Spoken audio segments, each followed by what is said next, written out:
christiangeekcentral.com. Do you like games? I like games too. I like games too. Hey, I'm Peter Franson from christiangeekcentral.com and Spirit Blade Productions, here to talk about the PC Gaming Show and the Ubisoft press conference at E3 2017. First, the PC Gaming Show. I only have a few thoughts about this. First, I love that they ditched the couch. It feels more like a press conference doing it this way, but I think that's a better fit for the host, who in previous years kind of projected still from the desk, the kind of the late show vibe they were going for. It didn't quite fit, I felt, with his projection style, and this was a nice halfway point between a more formal press conference and what felt to me like forced casual kind of mode that they were in the last 2 years. They would kind of sit on stools this time around, and so that was really nice. And Intel sponsored the event this time instead of AMD, and because of the new format, when the Intel guy came out and kind of talked about the new tech that they're developing, it felt less out of place. It felt less kind of sneaky, like we're trying to be casual, but hey, we're still going to sell you stuff, you know. No, this one was more like, yeah, we are going to give off a little bit more of a business vibe, and so it felt more natural when the guy came out to sell the new tech that they're working on. All right, on to the games. What jumped out to me? I am not a PC gamer, but I have a subscription to PC Gaming Magazine, and I like these conferences because often they will feature games that are going to still be coming out on console, but maybe don't get the stage time at the big Microsoft and Sony press conferences. So I get to kind of hear about them more and see what's coming up here. One game I'm not sure if it's coming to console, in fact there's no indication that it is Battletech. It's turn-based mech combat. It's based on the tabletop Battletech game, and the game looks really cool. I don't know if they're going to bring it to consoles or not, but I really just I like tactical games. I don't play them all the time, but every once in a while, I'll be in the mood for one. And this looks like one I could get in the mood for. Tripwire Interactive came by and they talked about Killing Floor and a new game that they're working on, and again, not my kind of games. I'm not into these pure action first-person shooters because I'm just terrible at them, especially if there's multiplayer. I'm just not a multiplayer guy. I like to get in my hermit hole and play my games all by myself without anyone intruding on my immersion. So this one wasn't really something that really jumped out to me, but I do like to kind of keep my eye on Tripwire Interactive. They are not a Christian company by any means, but John Gibson, the president of the company, is a Christian and will sometimes bring his faith into his decision-making, such as using like hardcore Christian metal and rock bands and stuff like that for the soundtracks of Killing Floor. So I always like to see and try to support Christians doing work in mainstream entertainment media and doing that work with excellence. So I like to keep my eye on Tripwire Interactive. Summer Sideshow is the name of their seasonal event that's going to be releasing soon, and there's a free week event that I think you can either play just that thing or maybe all of. I'm not sure. You can get the details if you go over to tripwireinteractive.com, I'm sure. But that event starts on June 13th. On Steam. So, gosh, that starts now maybe by the time you see this. Griftlands. Now, I'm interested in this because it's billed as a sci-fi RPG, and I really love RPGs. It's from the makers of Don't Starve, and you can kind of tell it's got a similar kind of hand-drawn animation style, yet with a flash animation kind of vibe to how the things move around. It's going to be released in late 2017 or early 2018, and there was a very short glimpse, didn't get an idea of the systems and what kind of game it is, other than them saying it's a sci-fi RPG from the makers of Don't Starve. But, it's one I'm going to keep my eye on. And then the last game that they announced, which may be coming to Xbox One, I'm not sure, but that's Age of Empires Definitive Edition. I'm typically not into real-time strategy games. I'm just dipping my toe in them lately with Dungeons 2 and kind of seeing, can I handle this, or is it going to stress me out to not be able to pause and think, But this game has remastered visuals, remastered sound, improved gameplay, and it's going to be doing matchmaking on Xbox Live, which made me think, does that mean it's coming to Xbox One and maybe eventually to PlayStation 4 or something? I don't know. But what came out in the conversation was that Xbox Live is also used to do matchmaking for PC gamers. So there may be no plans at all to bring it to any console. But anyway, it looks cool. The reason I'm not totally going to keep my eye on it is because I don't think there's any magic in this one. I think maybe one of the spin-offs from the Age of Empires series had magic or mythical stuff going on, and that's kind of an ingredient I need to get into most games. Some kind of like sci-fi or fantastical or horror or crazy imaginative element. So, but anyway, I thought that was cool, and we'll see what happens with it. All right, Ubisoft. I've recently, in the last couple of years, become a fan of the Ubisoft style of game. You know, Far Cry and Assassin's Creed. They definitely have their differences, but they have a lot of similarities in terms of the overall structure of the game and what you do in the game. Climbing towers, opening up access to new areas that you can see, little activities on your map that you go and collect a bunch of things, and you know, they're just the open world action game with some light RPG elements is just kind of their thing. And I've really been enjoying the Far Cry games and the Assassin's Creed games now recently. I've gotten into those. And so, more than ever before, I've always been kind of curious about Ubisoft every year, but this year I was actually like, I am excited to see what they are going to show. They didn't have Aisha Tyler this year. She's been hosting that event for I don't know how many years, and I liked her, but I actually was glad to see this new format because they used quick transitions with a lot less talking. Let's just get into the games, you know? First one they talked about was the Mario plus Rabbids Kingdom Battle. This is a crossover effort between Nintendo and Ubisoft. It's going to be exclusively available on the Switch. It's a tactical adventure game of some kind. You adventure around and then stop, and the game switches modes into a tactical mode, and you have these tactical battles. It's kind of like Mario meets XCOM with these weird Rabbids characters. I don't know anything about that intellectual property. It's a Ubisoft thing. So anyway, it's coming out August 29th, 2017, and I can't imagine really caring about it. I do like tactical games, as I mentioned, but I just don't like the happy, fluffy whatever of Mario. That's not really my thing. Let's see here. Assassin's Creed Origins, they also talked about. That's coming out October 27th, 2017. I already knew that from watching the Microsoft conference, but that does grant one of my wishes. I wanted a fall release for Assassin's Creed Origins, especially after learning that Far Cry 5 was going to be coming in early 2018. So woo frickin' who, that's really cool. One of the developers that came up said, we were fundamentally challenged to reinvent what it means to be an Assassin's Creed game. And they took an extra year off to kind of refresh the series a little bit. So we're going to see the press conference gave very little time to it and almost no time to actual gameplay. They did have a 30-minute thing after the conference that I have not watched in its entirety yet, but I did watch just a few minutes of it. And from what I've seen, holy crap, they were not kidding at the Microsoft conference when they said that we were adding lots of RPG elements. There's like experience now, there's leveling, there's ability points, there's gear looting, and also like one of the people that was commentating talked about how you can't necessarily insta-kill enemies as an assassin anymore. You have to specifically build your guy to function in that way. You have to build up his hidden blade skill or whatever. So I'm not sure how I feel about that because I like playing, recently I've been playing like a thief in Skyrim.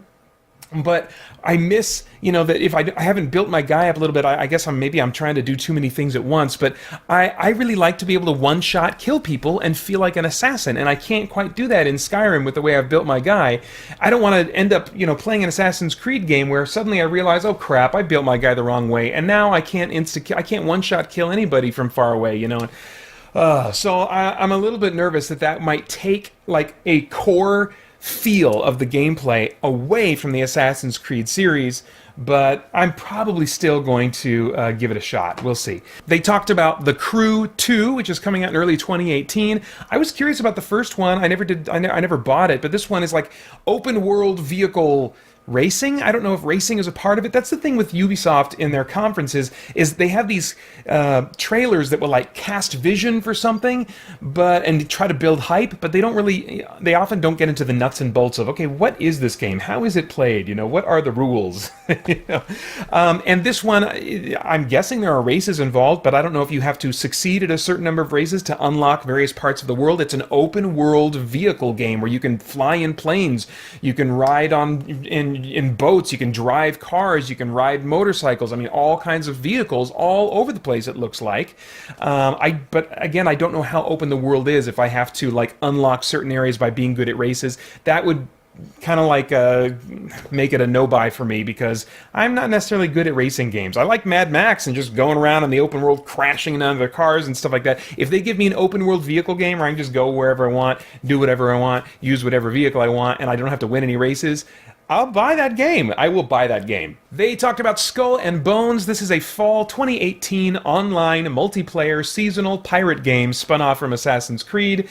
I do like Assassin's Creed as of late, but I am not at all interested in online or multiplayer, or really seasonal content necessarily. I don't know. We'll see. I'm trying that out with Diablo 3 in a little bit here. And I'm not really into pirates. I know a lot of people are into pirates. I don't get it. So this is not the game for me. It's also coming out in 2018, and that is definitely in violation of one of my wishes, and that is that games that are going to come out after next year's E3 don't even tell me about them. And they made the same mistake when they talked about Starlink Battle for Atlantis, another one coming out in fall 2018, involving strapping toy ships to your controller. And there's also going to be collectible physical and digital ships. Yikes. I did like hearing that it's an open living star system, and it's going to be across all platforms, including the Switch, so it'll be interesting to just see how that pans out. But anyway. They showed a trailer and some gameplay for Far Cry 5, but didn't spend that much time on it. I was surprised. Maybe they just assumed that Assassin's Creed and Far Cry, we don't need to promote them much. People are going to buy them in droves. Let's not spend a lot of time on those. Maybe that's the thinking. It was a cool little new opening trailer. They showed the cult in this in this kind of like area of Montana. That's this cult that's taken over. They're having one of their psycho church services, and I guess they're singing Amazing Grace. And it'll be really interesting to see what they do. Ubisoft has a bit of a history with kind of taking some form of Christianity and twisting it. With the Assassin's Creed games, they twist and basically present this fiction where a bunch of the Bible is a lie and untrustworthy, and it's a cover-up and all that kind of stuff. And now they're taking Christianity and they are twisting it into this weird kind of cult. Now, I think that they're, to be fair, that they are differentiating between this cult, which is kind of spun out of and inspired by the most superficial elements of Christianity, and actual Christianity. There's a character that I've seen in other trailers who is an actual priest, or I don't know, he's wearing the collar because, those are the guys that have real spiritual authority and, whatever. They got the collars instead of the guys that, I know, I'm not going to get into that. But anyway, I think they are going to have at least what they see as a representation of true Christianity in here. What will be interesting to me is what that brand of true Christianity is like. You can definitely plan on me reviewing this game or doing a first impressions review of some kind when it comes out. Man, there's so much more I could say on that. I don't want to say it right now. I'll wait until the game's released and there's a lot more buzz going on. But I did like what I saw of the gameplay. It looked like you have AI allies that you can give simple directions to. That sounds kind of cool. And then there's also co-op that I from what I've heard elsewhere, you can play co-op all the way through the game. I don't think it's couch, though, which is a bummer for me. I wish it was couch co-op. I think it's just online. So anyway, yeah, Far Cry 5, looking great. Definitely planning on buying it. This footage didn't change my mind one way or the other. Finally, Ubisoft finished up their press conference with the reveal of Beyond Good and Evil 2. This is a sequel that has been long in development. I think it's had a bumpy ride, and there's just been kind of a cult following for this game that has really pushed to have Ubisoft make a sequel to this game, and apparently it is now happening. There is no release info given, though, so I'm like, come on, guys, this is not going to release until at least sometime after next year's E3, so again, why are you showing me this? Whatever. We got a CG trailer with talking animals, which I hate talking animals, but it's a cool looking world. It's very sci-fi and kind of Fifth Element inspired, with like flying vehicles and swarms of traffic and a chase amidst the flying traffic. There are spiritual themes all over the place in this trailer. There's a kind of a gruff dealer at the beginning of the trailer who's trying to acquire an idol that he calls the Redeemer. I thought that was interesting. The heroes also fly past a giant idol of Ganesha, the Hindu elephant god, and the heroes are also revealed to be looking for moksha. And after seeing it in like a hologram, like, oh, there it is, there's our destination, moksha, she says, true freedom lies beyond. Now, in the game, moksha seems to be a physical location they're trying to get to. In Hinduism, moksha is the name for a final release from the cycle of death and rebirth. Excuse me, my phone's ringing now. Bad timing. A developer says that the game takes place in a multi-ethnic, multicultural human society, and this was met with applause by the audience. Multiculturalism seems to be a high value of Ubisoft, and maybe also among many who play their games. I don't know. So far for me, in the Assassin's Creed games, they open every single one of them with a splash, or like a screen before the game loads that says, inspired by historical events and characters, this work of fiction was designed, developed, and produced by a multicultural team of various religious beliefs and faiths. And I suspect they kind of do that to kind of like say, don't get mad for what we are going to do to Christianity in this game. And yet, despite whatever kind of a multicultural team they might have, they still, in those games, suggest only a single viewpoint regarding the historical Jesus, one that claims he was merely a human wielding a supernatural or sci-fi kind of gadget to do all of his miracles. So they definitely are not diverse in how they represent the truth claims of Jesus. Anyway, I'm in support actually of diversity too, cultural diversity. I think there's wonderful things that can be gained by us sharing the different aspects of where we come from. But I don't support the idea of kind of like diversity for its own sake and just kind of propping diversity up as a value with no other purpose but diversity. And yet diversity for its own sake is often a high value among those with a relativistic worldview. I suspect that spiritual relativism is actually a common, maybe even a subtly dominating worldview among those that work at Ubisoft, even if they do come from different religious traditions or cultural backgrounds. And yet a religion like Hinduism is actually going to be favored under relativism. And you might say, well, why is that? That's because Hinduism has no single authoritative source like scripture or creed that all Hindus would say this is true. This is like, these are the non-negotiables. There's no single authoritative source that claims truth, a document or a person or something like that. It's largely tradition and just kind of what you as the individual Hindu decide to make of it. And its influence in the United States played a huge role in kicking off the logically self-defeating worldview of relativism, which claims that there is no objective truth. What's true for you is true for you. What's true for me is true for me. Even if, I say A is true and you say A is not true, then we can somehow, both are somehow true, or, it's logically self-defeating. So the phrase beyond good and evil, as the title for this game, is actually very consistent with a relativistic worldview, because there is no belief in objective good and objective evil under that kind of philosophy.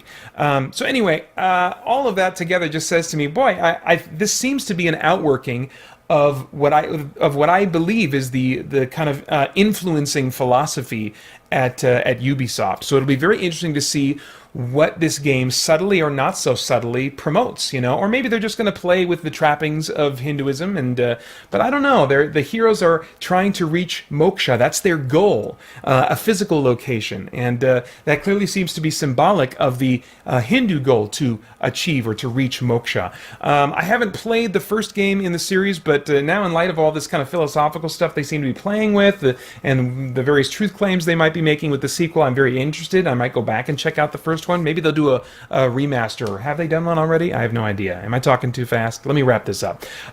So anyway, yeah, I'm very curious. I'll probably look into the first one a little bit more while I wait to see what kind of philosophy the sequel promotes.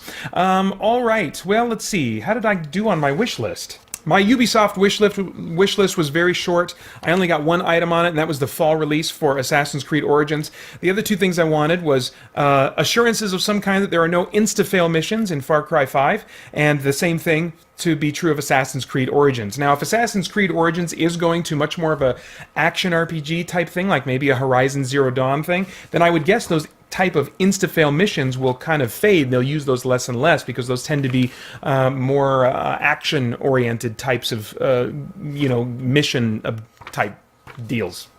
Crap. I gotta wrap this up. I'm losing my words. I did get some nice short wait times for a number of games that were announced, but there were several other that was like, why are you telling me about this?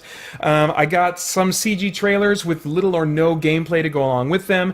So that wish didn't come true. Yeah, really most of my wishes were not granted for the Ubisoft conference, and yet I come out of it kind of energized. I'm like, yeah, I'm still going to get to play Assassin's Creed Origins, and I'll probably like that. Still going to play Far Cry 5. That's looking like it's going to be fun. And The Crew 2 might totally be my kind of game. So I'm still, feeling like I'm very interested in what they're going to be releasing. So, all right, that's it for my thoughts on those things. Stay tuned for more of my thoughts on other conferences and announcements and stuff as the week continues. Also, I'm going to be doing a live stream on Friday, January 23rd from 4 p.m. to 10 p.m. right here at youtube.com/christiangeekcentral. Just going to be playing through my backlog of games and trying to, have squeeze some fun out of those as I'm kind of hyped up maybe on some of the things that I find out are being announced and that are coming out of E3.